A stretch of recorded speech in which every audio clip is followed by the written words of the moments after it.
This episode of Going In Raw is sponsored by HelloFresh. Get fresh, pre-measured ingredients and delicious seasonal recipes delivered directly to your door with HelloFresh, America's #1 meal kit. HelloFresh offers a variety of delicious recipe options each week to help you break out of your recipe rut.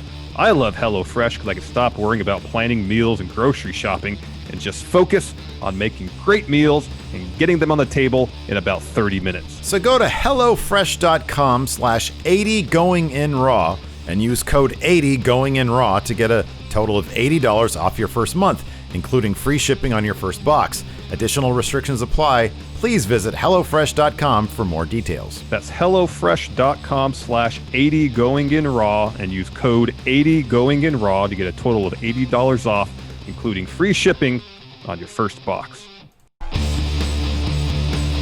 Hey, friendo, Steve here. And Larson. And welcome back to Going In Raw, the only pro wrestling podcast you can be listening to right here, youtube.com/Steve and Larson. Available wherever podcasts can be found in the audio realm, and of course, taped live at twitch.tv/Steve and Larson. We will be live tonight right after Monday Night Raw for our recap of that. So hopefully you'll join us there. Otherwise, it goes up as soon as possible after that on the YouTubes and in the audio realm. Today on our news beef episode, we're going to be answering some of your questions. But first, we're going to talk about the possibility that AEW could have been phenomenal, Larson. What's going on? Right. So the Young Bucks appeared on Gallows and Anderson's Talk and Shop Patreon podcast. Good Brothers got a Patreon. And during this appearance, Matt Jackson mentioned that there was a third man, brother, who was set to debut on the very first Dynamite, along with the Good Brothers, had they all signed. So the transcripts of this are from Wrestling Inc. This is what Matt had to say. Quote, "When we were pitching ideas to have you guys come in, it was not going to be just the two of you. There was going to be another person who I would not name. Let us just say he's another Bullet Club member you may not want to talk about. We were originally going to debut AEW Dynamite at Madison Square Garden. At the end of our match, the three of you were supposed to jump the guardrail. We were going to have a Bullet Club reunion. Obviously, things didn't work out like that. The first guy in this conversation buzzed us and said, 'I just got too good of an offer, and I would never have gotten that money without you guys' offer. So I want to thank you.' So who is this third man, brother?" Apparently, at one point in the conversation, Matt mentioned that AJ Styles scored himself a huge deal from WWE after word got out that he may have been talking to AEW. So, I mean, I don't think we have to read between the lines too much. It was definitely AJ Styles. Yeah, it seems like it'd be AJ Styles. I mean, there's the possibility it could be Finn Balor. I don't know if his contract was up in that particular window, though. I wouldn't have. I don't know that either. Yeah, I don't know. I don't know the logistics on Finn Balor's. Do we know? I mean, do we know the month he debuted for the company? Not offhand, no. It's going to be on the Wikipedia. I believe that AJ did re-sign last year at some point, though. Well, yeah, and I mean they mentioned it's most likely. I'm just trying to see. I'm trying to envision different fantasy scenarios here, because what do you think would have been cooler though? Finn Balor debuting for AEW with the Gallows and Anderson, and AJ Styles. Both would be pretty big. Yeah, personally, probably Finn, because then you got like two of the three founders of Bullet Club. I would have rather have seen that. All elite against kind of like the elite iteration of Bullet Club. Yeah. But either would have been cool, I guess. So, I mean, if it had been AJ, then we would have gotten AJ versus Kenny Omega, which we've never gotten before. Oh yeah, that'd have been terrific. So it says maybe they wrestled. They did wrestle in the Indies. That's right. So he signed in May of 2014. So that really doesn't line up with like no, because usually back then they would have signed like a 3-year deal. Yeah, you would think it'd be like on the month, like it would be the year's on a yearly basis.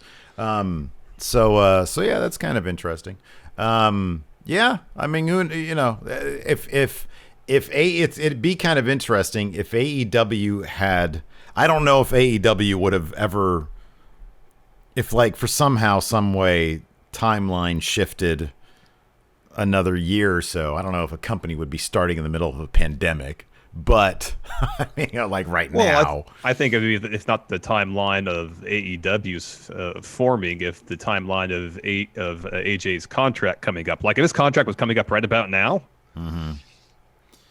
he might consider, given how upset he was about how Gallows and Anderson was released.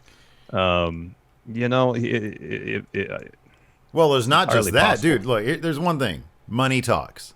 Yeah. And WWE apparently was, we had heard they were not in. They were trying to not give Rey Mysterio they're a playing raise hardball that he with Rey. wanted. And so these days, they have a lot of money. They probably still would have offered AJ a lot of money, but maybe not as much as they would have when he re-signed. I would think that's probably a no-brainer, given that with everything that's happened and them trying to tighten up their purses and everything like that. So if the money isn't as good, and if AEW is like, well, if we're close, and he is mad about Gallows and Anderson, maybe we can close the gap a little bit or do something else to make it, to sweeten the deal. That's a possibility. I mean, it wouldn't have had the impact that like a Madison Square Garden debut with the Good Brothers would have had. But we also know how the Good Brothers, that all worked out. I mean, the Good Brothers didn't land there, but you have to appreciate that the Good Brothers are on an AEW appreciation tour right now, because according to Dave Meltzer, and this is according to Dave Meltzer, I know Miro would never quote him, but they weren't made an offer post, and maybe they talked about it during this podcast, I don't know, but they weren't made an offer for AEW when they did get released from WWE. That's why they landed with Impact. But that's I think, from what I understand, a 2-year deal. As soon as that 2 years is done, man, they're gonna be all elite. They're gonna be being in the elite. Speaking of AEW, there was that scary scene Saturday at All Out. Matt Hardy taking that really nasty bump off the top of the scissor lift down to the concrete floor, hitting his head, it would appear. And so at the time, to refresh, they stopped the match. As Tony Khan would tell it, doctor checked him, cleared him. They restarted the match and pretty much just did the finish and got it over with. Afterwards, during the media scrum, Tony Khan more or less said that Matt was okay. He explained the process of him stopping the match, allowing the doctor to have him return to action because he cleared him of their concussion protocol. Since then, we've gotten a couple health updates. This first one comes from Matt Hardy's wife, Rebby, who tweeted out Sunday morning, quote, "They need additional imaging done after his CT. He is still in the hospital. 1,000% concussion. Anyone with eyes could have told you that, though." And then a few hours later, Tony Khan offered up an update on Matt's status, tweeting out, quote, "An update on Matt Hardy. It's great news. Matt's okay. We sent him to the hospital as precaution. He's passed the MRI and CT scans. He doesn't have a concussion. And he's being driven home now. Matt will be at Dynamite on Wednesday night to thank you amazing fans for your support." That's an interesting contradiction of statements right there. One of them's bullshit. And I kind of feel like it's not Matt Hardy's wife that's doing the bullshitting right there, Larson. That's just, I mean, I saw that man stumbling around. I saw that man looking like he was dead. He was out. He was out. He was out. He was out. He was out. Yeah, these puzzle pieces aren't fitting here very well. No, they're not. So hopefully there's some clarification on something soon, in some regard, because this is a bit of this is something else. Else. I mean, look, dude, that's all we're gonna get. That's all we're gonna get. He's well, gonna show up on Dynamite. Unless Rebby tweets out, medical records. Well, okay, no, I'm sorry. You're right. You're absolutely right. That's all we're going to get from AEW's standpoint. I kind of feel like, look, I'm not there. I don't know. But I would think his wife does. And I would think that, if he didn't get concussed, she would probably still be like, he's very lucky he didn't get concussed. They still should have stopped the match, because I would just imagine that'd be her point of view, because she seemed really adamant that match should have been stopped, and it looks scary. So that's kind of disappointing, because it's like, man, I don't know. That's it almost feels like Tony Khan wants to engage in a pissing contest with Rebby Hardy. You know, like, oh, she tweeted that out, I'm going to go ahead and tweet this out. No, I mean, I don't know if it's so much that. I'm sure AEW has their own public relations stuff to deal with first and foremost, because they got dumped on pretty much universally for continuing that match, and I'm guessing first and foremost in his mind is dealing with that. You know, I don't know how concerned he is with what Rebby has to say. He's got to know it looks like that, though. Oh, I know. Yeah. You would think. I mean, the optics of this whole thing is just really bad. It's bad for AEW, yeah, but he's not like being confrontational with her.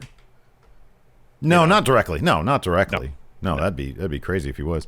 No, I don't know, man. It's you know, it is what it is. You know, you got. I guess the thing is, you know, regardless of if Matt had a concussion or not, hopefully he didn't. Something was learned from this on AEW's part. So if something like this is ever to happen again, they would reconsider continuing the match. You know, because I think if the spot was bad enough, and if they'd called the match there, it'd be like, okay, you know, unfortunately, accidents and injuries happen in wrestling. People get hurt. You know, we'll count our lucky stars that it wasn't worse. And you know, from a storyline perspective, you can write your way out of that and continue it on down the line. You could do that. You could just throw out the match saying, you know, for whatever reason he was injured, he shouldn't lose his career because he was shoot injured. We'll do something else down the line. Yeah. But I think, you know, once they rang the bell again to restart the match, people are like, you know, especially initially, why are they restarting this match? This guy was out. He was unconscious for a couple minutes, stumbling around backstage. He has no business wrestling any sort of traditional wrestling match, much less climbing a lighting truss 10, 15 feet up in the air. You know? Yeah.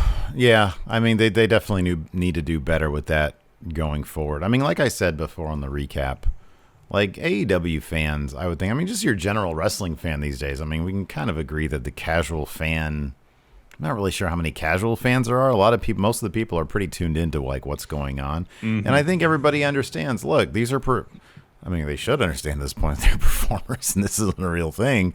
And like the stipulation of Matt Hardy leaving can easily be written out as, hey, this match couldn't continue to its finish because of an incident. And everybody knows that there's a difference between, you know, a match coming to a conclusion within the confines of a story and a match not being able to properly execute that story to its fullest. You know, you just stop the damn match and pick it up on Dynamite on Wednesday or something. Or a couple weeks from now. Yeah. I mean, look, this is not going to be, Tony Khan is not in a smooth, he's not in an easy spot, you know? There will be stumbles along the way. I assume the guy, he's sort of got the benefit of the doubt from me at this point, in terms of that he's trying to do what he can. He's doing the best he can. I don't feel necessarily there's anything, you know, sinister about the guy. And, you know, but there's going to be some stumbles along the way. Yeah. All right, Larson, before we continue, here's a word from the sponsor of today's show, forhims.com. Hey, Larson. Yeah? Is that hairline of yours moving backwards? 66% of men start losing their hair by the age of 35. But I'm here to tell you that the best time to prevent even more hair loss is to do something right now while you still have some hair up on your dome. Well, Steve, thanks to the wonders of science, hair loss can be optional. It's time to write a new chapter. One where you have hair. Hims helps guys be the best version of themselves with FDA-approved products to treat hair loss. Hims connects you with licensed medical professionals online. All you got to do is answer a few questions to see if FDA-approved hair loss treatments are right for you. If approved, products are shipped directly to your door. That means you can say goodbye to awkward in-person doctor's visits and long pharmacy lines. Today, Hims is giving you their best offer yet. If you're not happy with your results after 90 days, Hims will give you a full refund. And right now, Going in Raw listeners can get their very first visit absolutely free. Go to forhims.com/GIR. That's forhims.com/GIR. Full refund of price paid available for first 90-day supply. Refund requests must be made between 90 and 180 days after product shipment delivered. Prescription products require an online consultation with a medical professional who will determine if a prescription is appropriate. Restrictions apply. See website for full details and important safety information. Remember, that's forhims.com/GIR.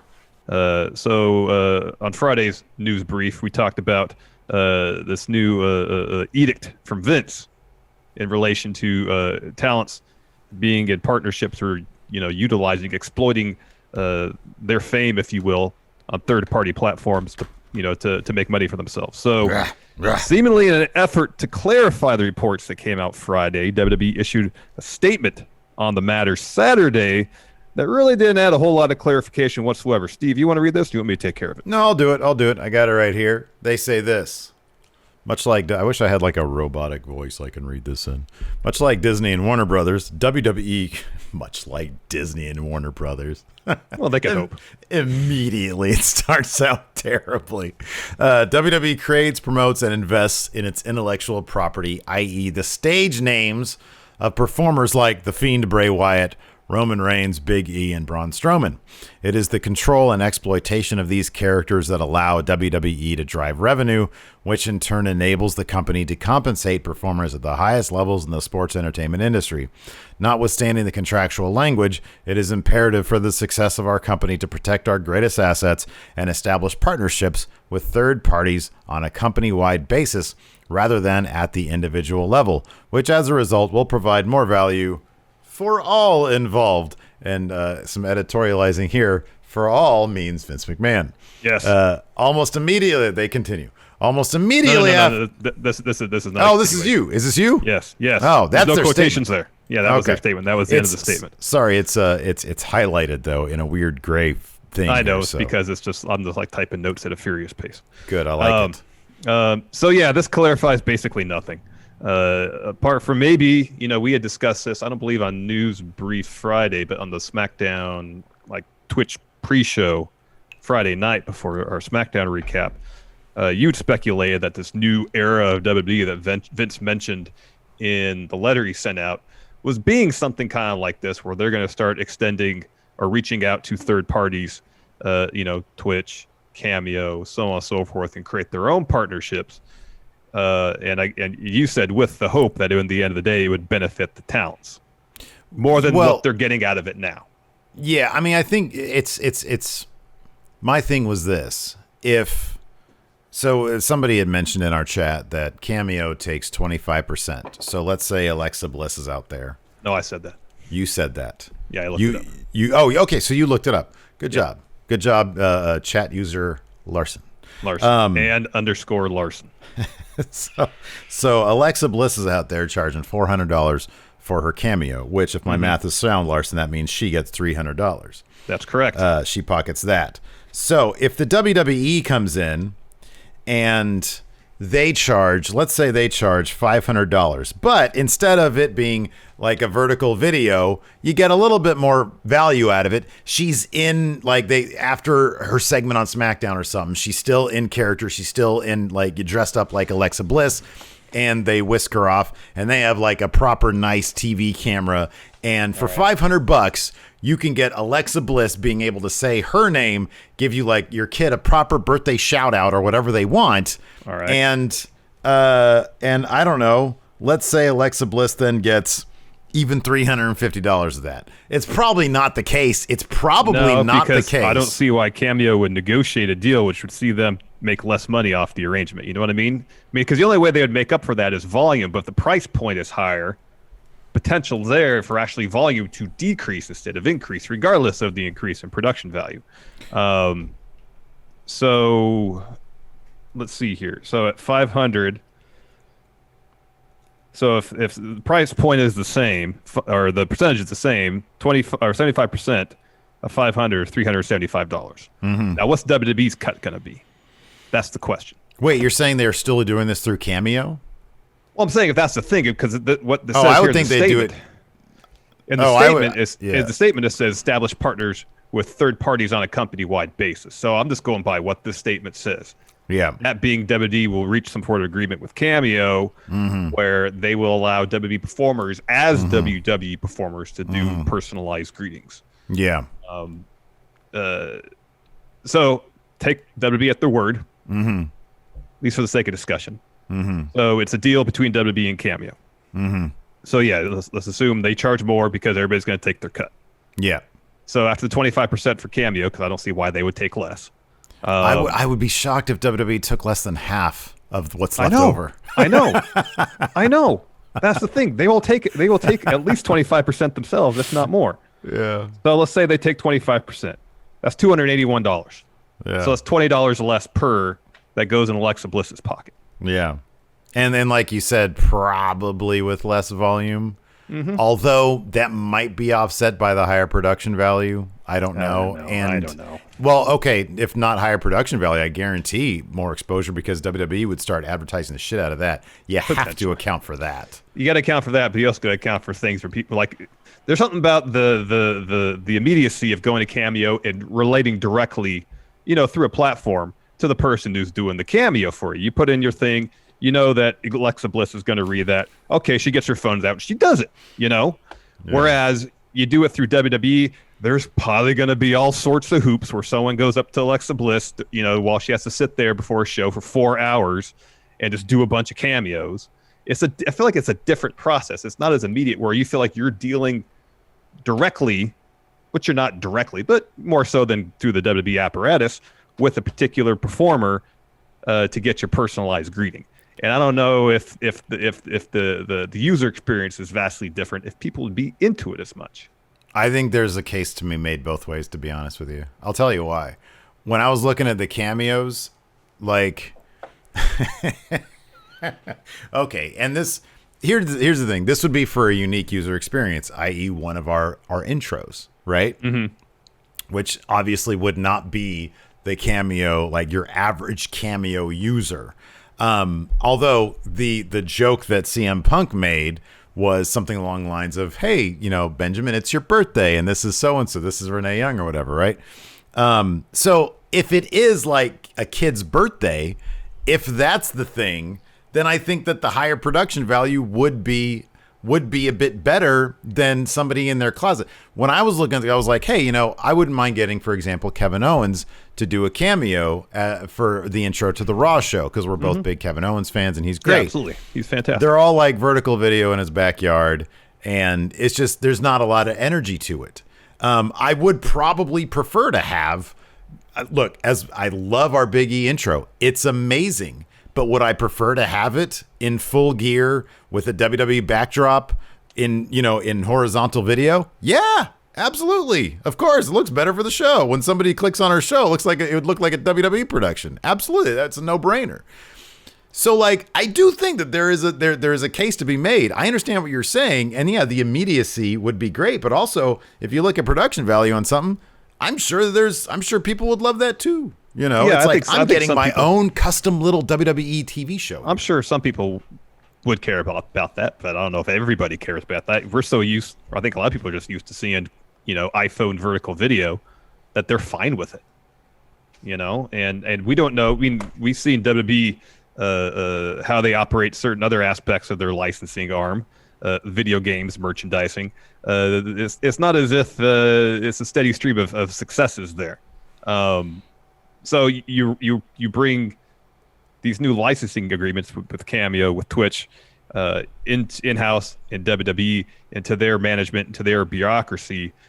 Who's to say that once they're inside the WWE machine, it's going to work as smoothly as it is now for individual talents? I don't know. It seems like they're needlessly complicating things, just so they can squeeze out a few extra dollars for themselves. Well, I don't know about any of that. I think that the chances that the superstars are going to benefit financially as well as they have been on Cameo is probably like the biggest question mark in my book. In terms of the other stuff, I just don't know. I think that people would love to have something that's like a high production WWE thing, but I wouldn't. I would much rather that wrestlers benefit financially than anything else. But I mean, I do think that production value matters. Anyways, immediately after news got out about WWE's new position on streaming went public, a lot of WWE talent started changing their names on Twitch and Cameo to their shoot names. One wrestler who took that approach was Paige, who said on a recent stream, and these transcripts come to you from Cage Side Seats. By the way, this weekend I hopped on her stream, and she was having just a really casual conversation with Alita. It was really cool. There's only like 1,000 people here right now, and she's totally having like a great little shoot interview with Alita. It was awesome.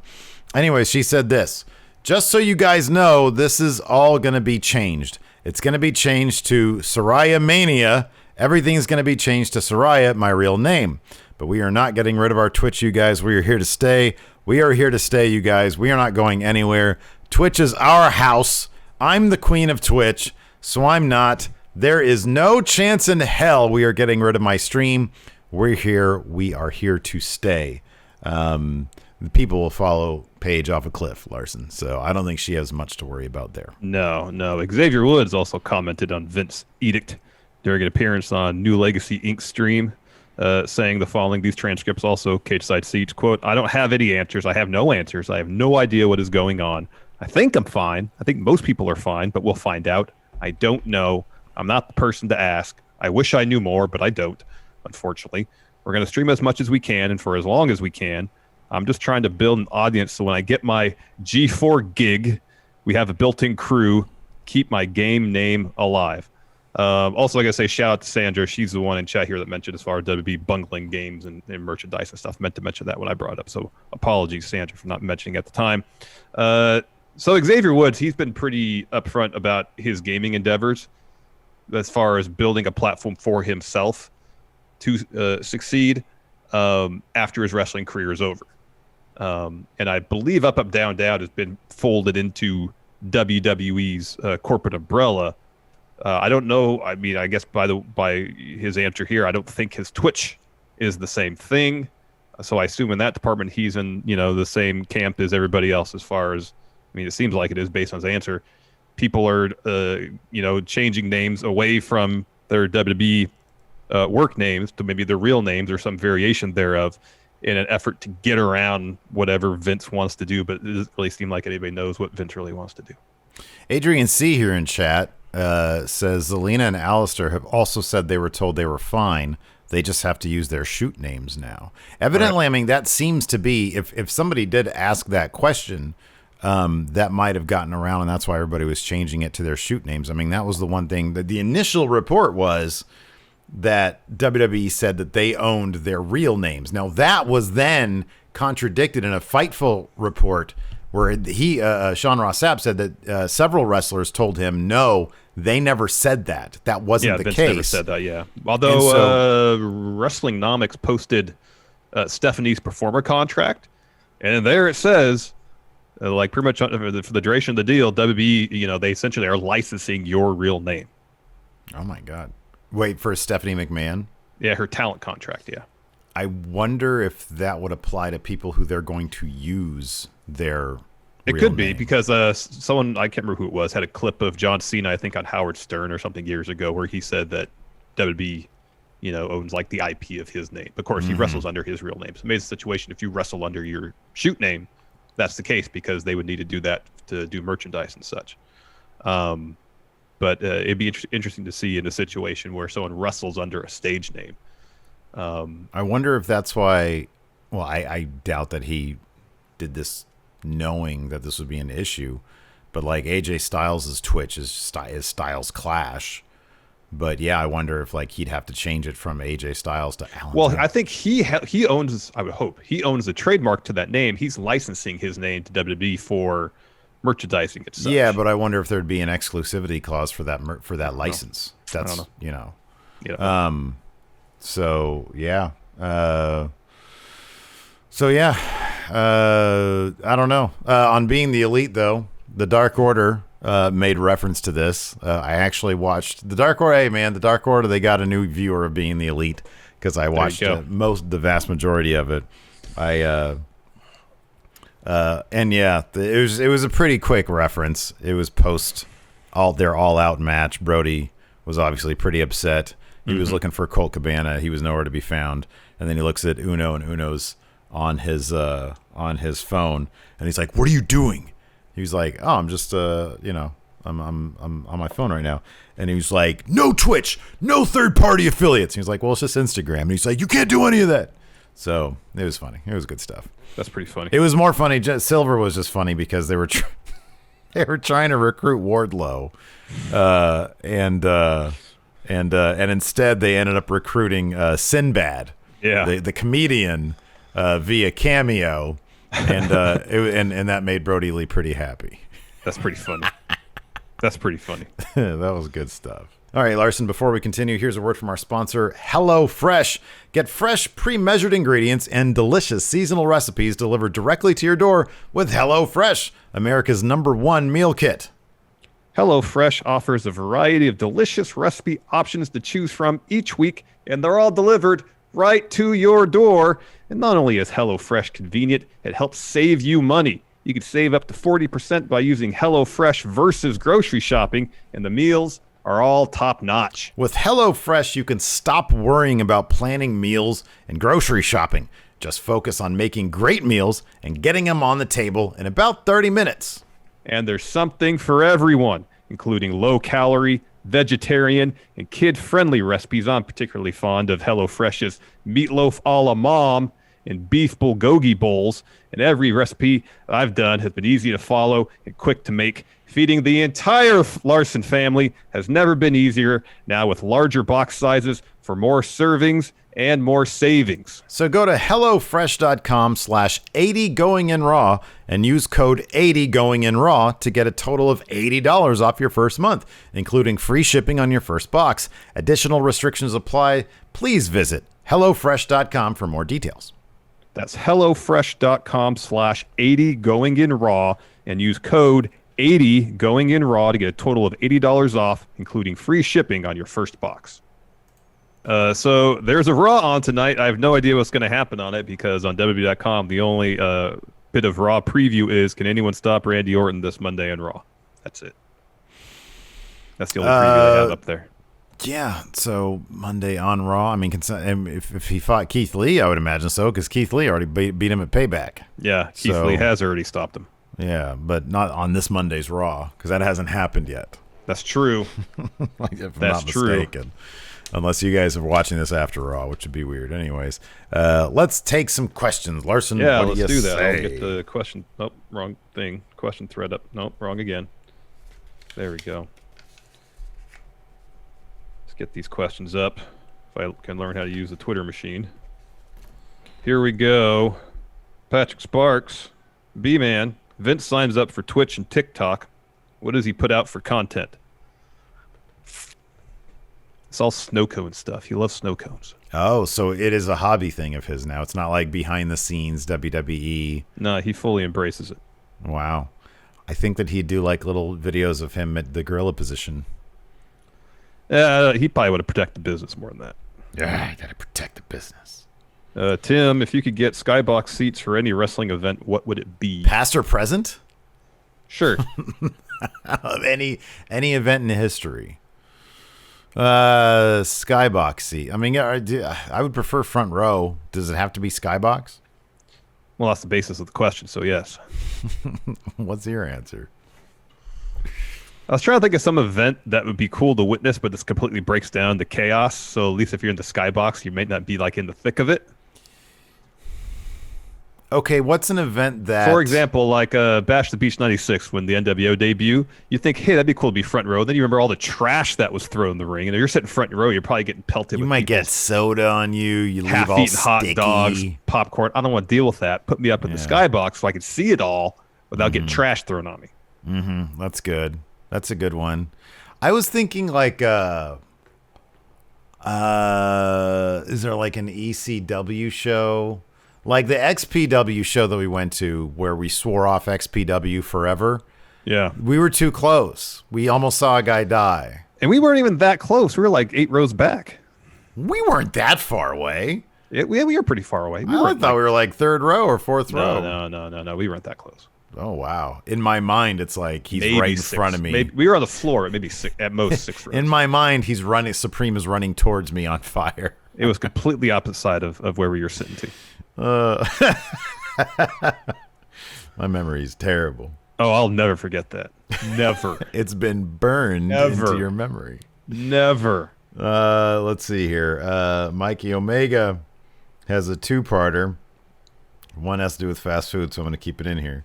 Which was more devastating, Bayley turning on Sasha, Kenny letting Hangman fall on his face, or Taco Bell getting rid of Frito burritos, Mexican pizzas, and anything potato-oriented? Dude, those Mexican pizzas are legit good. Yeah, I am actually sad about that. Whenever I'm feeling very indulgent and I'm at Taco Bell, which is a deadly combination, I'll get that number, whatever it is, with a Mexican pizza, which is already like 2 meals into one, but then they also include like 2 Taco Supremes with it. Oh my The Mexican goodness. pizza is really good there. Yeah, I don't think I ever had one. Oh, it's so good. That is pretty devastating, but I'll be honest with you, man. Here's the thing. As devastating as Bayley turning on Sasha is, Sasha's a heel. Not anymore, but she at the time, she's a bad guy. And you sort of saw it coming. And I'm not saying you didn't see it coming with Kenny and Hangman, but like I kind of feel like Kenny, he didn't attack Hangman. He let him fall, which is just emotionally devastating. I'm going to say it's that one. Agreed. Hangman's a real, like, Sasha Banks is basically top of the world. Yeah, she had like a busted knee, but it's like, hey, you know what? I still got my best friend. Like, we're going to go on and do some more stuff. She still has lots of swagger. This Hangman thing has been a long time coming where his confidence has just been stripped away. And then for that to be, he just tries to lean on his friend and he just stands back and lets him fall. That's harsh. It's heartbreaking. It's heartbreaking. The Kenny and Paige story is heartbreaking to see how it's all unfolded. Because at least if somebody's beating the crap out of you, there's no ambiguity, you know? It's like, oh, man, I'm physically being attacked. I don't really have time for the emotional. If you're just laying there and your partner walks out on you, that to me is more devastating. Agreed. 100%. His second part of this question is also, if Taco Bell is WWE main roster, what chains does that make NXT, AEW, Ring of Honor, New Japan?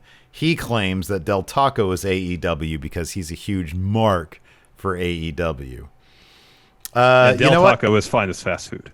I would actually say Del Taco is AEW because Del Taco, their menu is quite varied. Yes. Yes. It does have, I mean, dude, let's be honest. It's got the, like, when their matches are on fire, their matches are on fire. Some of the best in the whole world.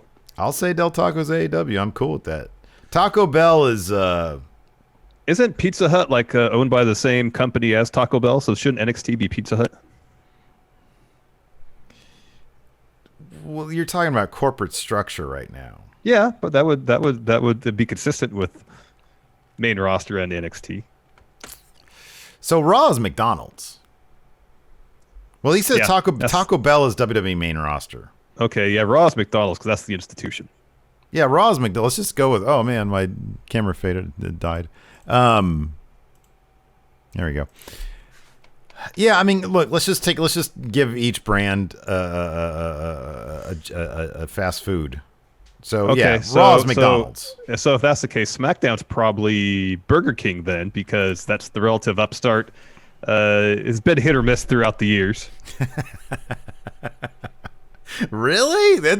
I would say, man, Burger King, really? SmackDown does better numbers than Raw, though. Well, it's because they got a larger platform. And it's like fancier. I'm Than speaking Raw? like historically speaking too. Okay, all right. SmackDown's the B show. It's Burger King. Okay. Mm-hmm. What about what? So what's NXT then? What fast food do old people like? McDonald's. Well, it can't be McDonald's. Does McDonald's parent company? No, they are the parent company. Okay, let's try. This should be easy. Ring of Honor. Nobody watches. What's the fast food nobody goes to? I mean, that could be Burger King too. I see all sorts of. I kind of feel like Ring of Honor is Burger King. Yeah, they're probably like Burger the King. Burger King around the corner just went out of business over there. Yeah. All right, Ring of Honor's Burger King. What's SmackDown? Well, I guess, how about SmackDown this? would be Taco Bell. SmackDown would be Taco Bell, and Or because SmackDown could be Carl's Jr. because Carl's Jr. They were kind of struggling for a bit, and they started doing the huge burgers, and then they kind of And they have a comeback. Okay, that's Had a good. comeback. That's Carl good. Jr. for SmackDown. All right, I'm gonna give Taco Bell NXT then. All right. Because I think Taco Bell, yeah. Okay, and the New Japan. What do you never get? New Japan is Jack in the Box. I never get it. Well, I'd never get it because it's garbage. But that's not the case with New Japan. New Japan is like Five Guys. It's so good, I can't have it all the time. Okay, New Japan's Five Guys. Kind of feel like that about. Yeah, no, yeah. Jack in the Box. reason I get Jack in the Box is it's not good. Remember that time we got the chicken sandwich from there? Terrible idea. It probably took a year off my life.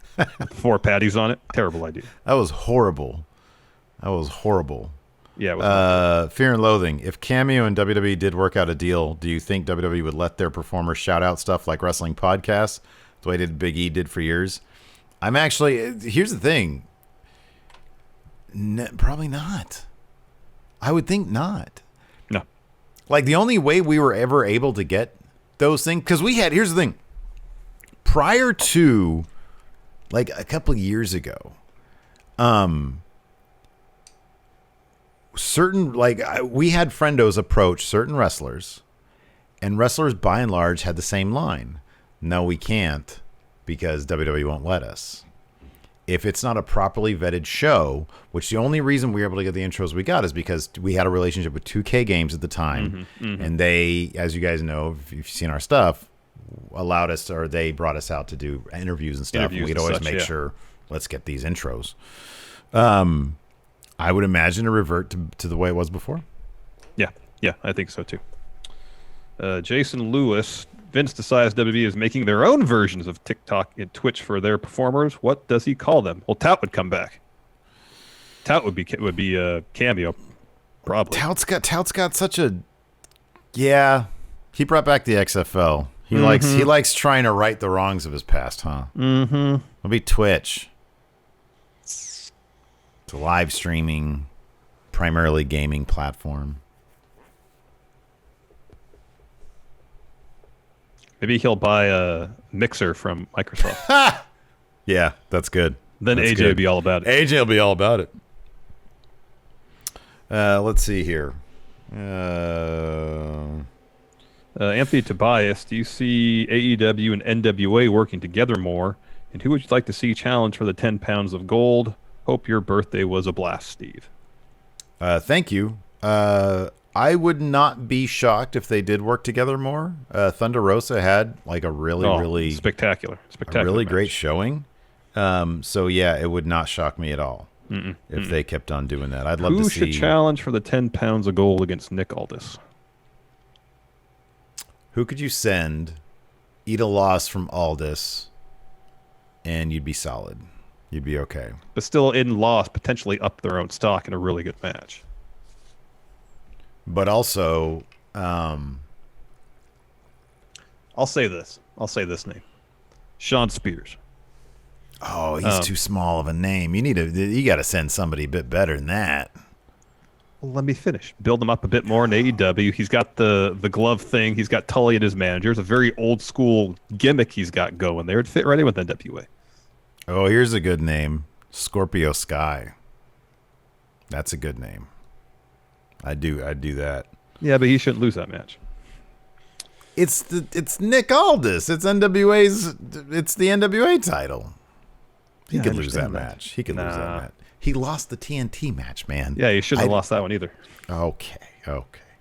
Fear and Loathing. SmackDown and Raw are having barbecues. Putting COVID aside, whose barbecue are you going to attend? This is a no-brainer. SmackDown's. Yeah, SmackDown. Dude, they've got Baron and Otis. Like the two meat masters. Yeah, the meat's going to be good. Yeah. Easily. Yeah, SmackDown. No question. Easily. Jamie Devlin, how can WWE get Big E to a Universal title match at Mania without just putting him back into the old routine with the New Day when both Kofi and Woods are fit to return? I think that's the story they're telling. I think the thing that Big E is going to come out, that they're really selling this the attack from Sheamus, and I think it's going to sort of give us a more defiant Big E. I've always agreed with what you've said in terms of he needs to keep his personality, but I do think that he needs compelling story. And if the story is he realizes that he has to kick things up to another notch in his intensity in order to get that singles gold, then I think that'd be a cool story to tell. So yeah, I think just intensity. That's what you need, intensity. Like Elizondo, I love that AEW is going back to wrestling feeling edgy, but they going too far with it, like the Darby body bag spot and the spot that gave Matt the concussion. Both spots were the most dangerous parts of their match, yet neither spot were the climax of their match. Yeah, both those were a bit much. They need to, yeah, they need to dial it down a bit. Not everything has to be like, you can be effective without being reckless. Mm-hmm. Yeah, especially with AEW. I mentioned this earlier, especially with AEW, they are a company that has a great relationship with their fans, and that they clue their fans in to their behind the scenes stuff. They clue them in even more so because they understand their fans know that this is a show and these are performers, and we care about their performers. And so when you do things that are reckless, it's not going to engender any goodwill with your fans. Noob and Company asks, will Asuka remain Raw Women's Champion come WrestleMania 37? Yes, she will, and she's going to successfully defend her title against Charlotte. Yep. That seems likely. D Minor, who should Matt Seidel's first rival in AEW be? He says he could see Ricky Starks, but he would like them to build up Jack Evans more. We haven't seen a whole lot of Jack Evans, period, much less outside of Hybrid 2. I haven't seen any Jack Evans because I don't watch Dark. I'm assuming he's been on Dark. Yeah. I mean, like Matt Seidel versus Darby Allin, that could be really good. Any of the speed of those guys, matches would be off the charts. Yeah, any of the smaller guys would be great. Greg Morris, how do you prolong Sasha and Bayley's feud until Mania? To say Sasha's got a knee injury, she's going to be out for months. Have her come back at Survivor Series. Even though, I mean, build to the Rumble. Keep her out till then. You can't keep her out till then. She's a ratings draw. That's bad business. Yeah. The Rumble is like a long time away. You keep her out till Survivor Series and have her cost Sasha the champion versus champion. Bayley the champion versus champion match if they do that. Then you got to go 2 months without them getting in the ring against one another, like a one-on-one match. That's okay. You can do Actually, that. Longer than that. You have to go 5 months if you're waiting until Mania. Yeah, I wouldn't wait till Mania. I'd have a match at Rumble, and then I'd have another one in between, and then I'd have a third at Mania. Have the third one be at Mania. Like, you want the big blow-off to be at Mania. You can have matches before then. Yeah, I don't know. You have their one match be at Mania, have it be the main event.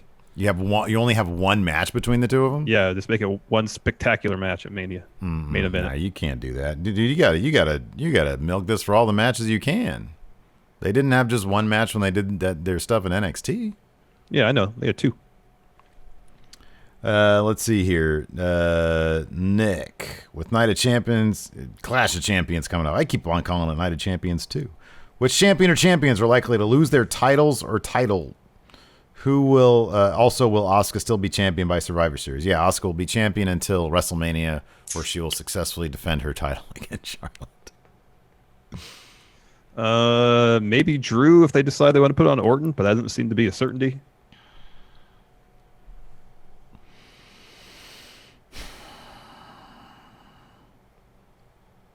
Yeah.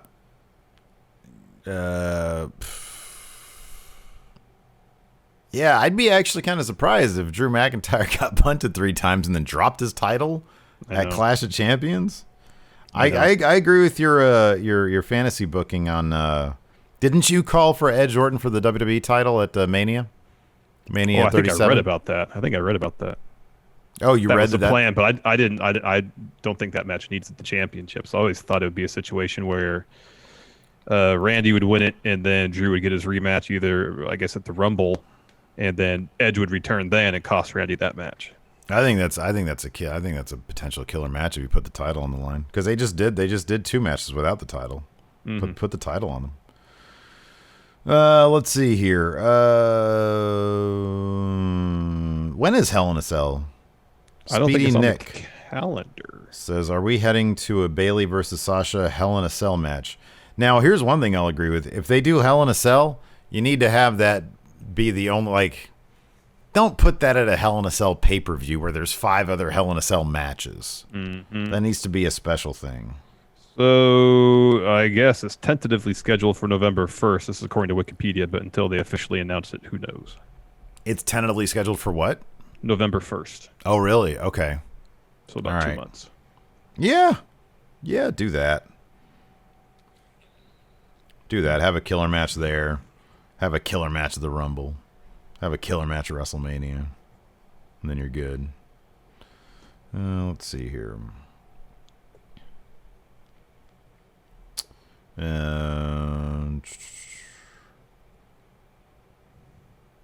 Blake Elizondo asks this without a qualifier there.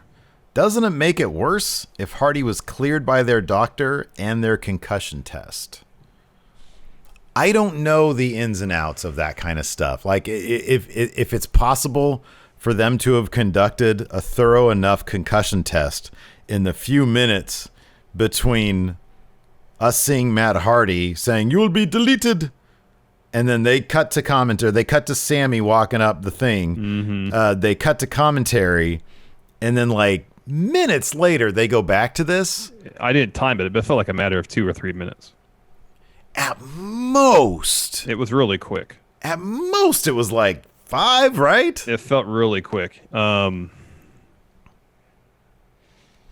I mean, I guess you could, one way of looking at Blake's question here is their concussion test sufficient to diagnose in such a short amount of time? I mean, you would hope. I don't know that. I don't know. I don't know. Given Tony Khan's. No way. Hold on a second. What? Rambling Rabbit says it was 67 seconds exactly. You can't conduct a proper test in 60 seconds because it did. It felt that quick. It felt really quick. Really quick. Yeah. No, you can't do a proper. I mean, in the NFL, if you got any sort of suspected head trauma, they take you off the field, they put you in a tent, and they have you in there for minutes. And then if they think, okay, we suspect it might be worse, then they take you to the locker room. Timed it in Discord. That's crazy. Yeah, 67 seconds is not enough. That is not enough. I mean, did he just look at his? I mean, did he just look at his pupils and they weren't dilated? Like, all right, you're fine. Is that like you take a flashlight to his eyes or something? Okay, dude. Yeah, if they don't, I believe if your pupils don't react to light, that's one of the potential symptoms. I think. Don't take my word on it. I thought that's what I heard. Yeah, 67 seconds is not enough. Really doesn't seem like it. Because remember they had Daniel Bryan had to do like a pretty elaborate math problem. Like after every one of his matches, they'd say what's this plus this, and then you had to do each number, add it to the next number. Yeah, it's not that elaborate, but if your brain's been knocked around a few times, it's probably tough. Right. Abinov, who do you think will be the first non-ex-WWE singles champ at AEW? It's either going to be Kenny or Hangman. Dr. Steve Winter says step 1 is pupil dilation, and then general questions, then specific questions. So I think generally it's pupil dilations, and it's like where are you? What day is it? What year is it? Then specific questions. Yeah. I don't know, man. Greg Ames, power rank top 5 wrestling spouses besides Rebby that a promotion wouldn't want to piss off. Well, Renee Young, because she just left. Nick Aldis.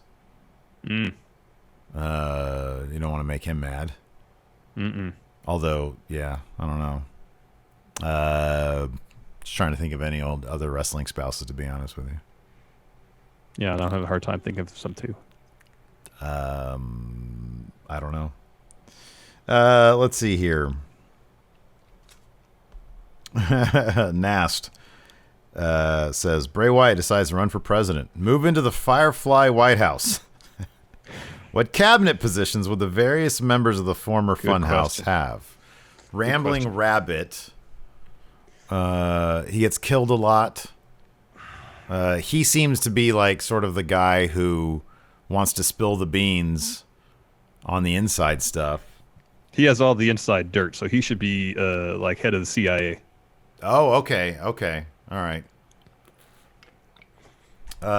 Who should be the press secretary? Abby, I think, should be the press secretary. Isn't that the name of the Sister Abigail puppet? Yeah. Abby? Yeah. I feel like Mercy the Buzzard should lead the Department of Defense. Yeah, I get that feeling too. He's the buzzard. Yeah, that's good. What? Department of. Well, there's Huskus. Yeah. And then there's Health and Human Services could be a Huskus. All right.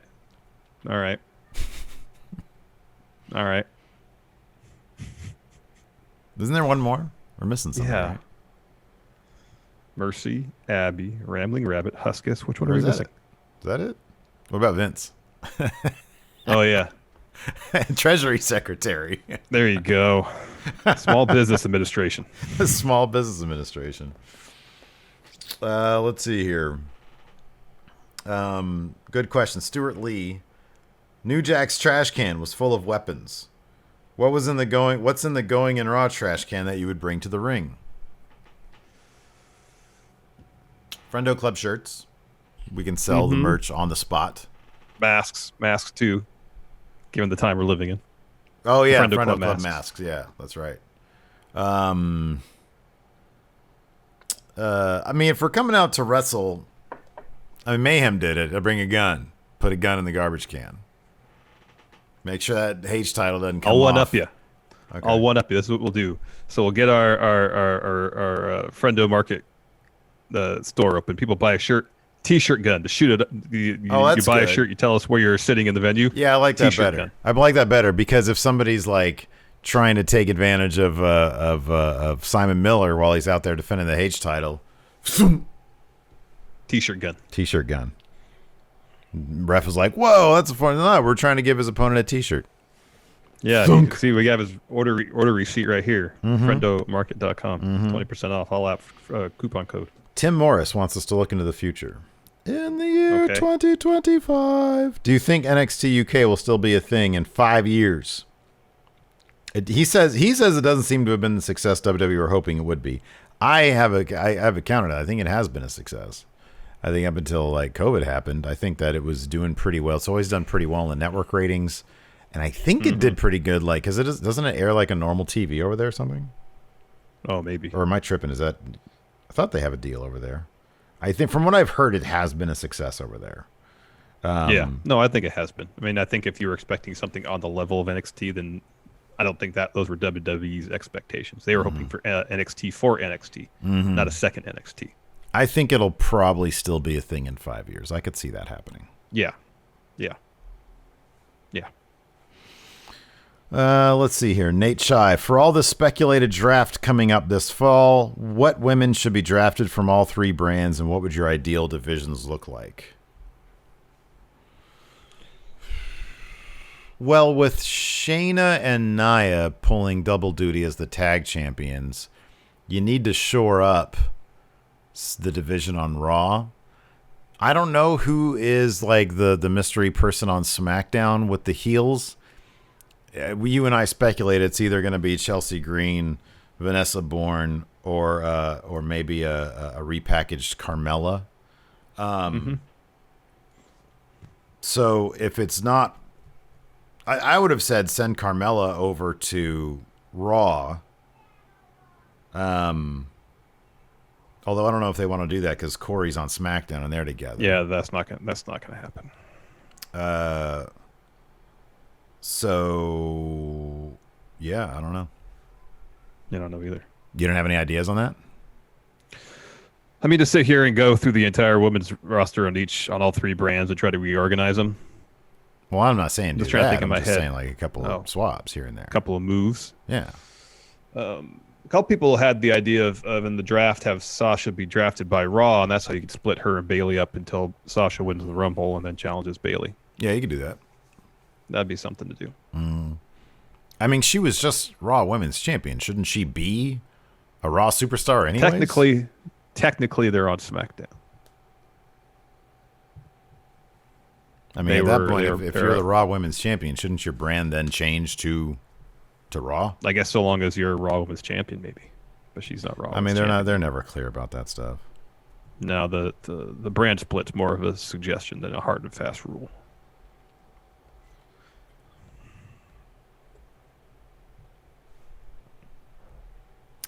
Let's see here. The big dog. Biggest positive to take away from All Out. And who besides Archer could be a contender for Mox's title? And should they go to a 2-man booth and get rid of JR? No, I think they should have a 3-man booth with Taz, Tony, and Excalibur. Mm-hmm. And the biggest positive to take from All Out. That AEW should sign Thunder Rosa from NWA. Yeah. They should sign her away somehow. Yeah. Or do a full-on talent exchange where they can have her on a more regular basis because she's outstanding. That match was so good. Mm-hmm.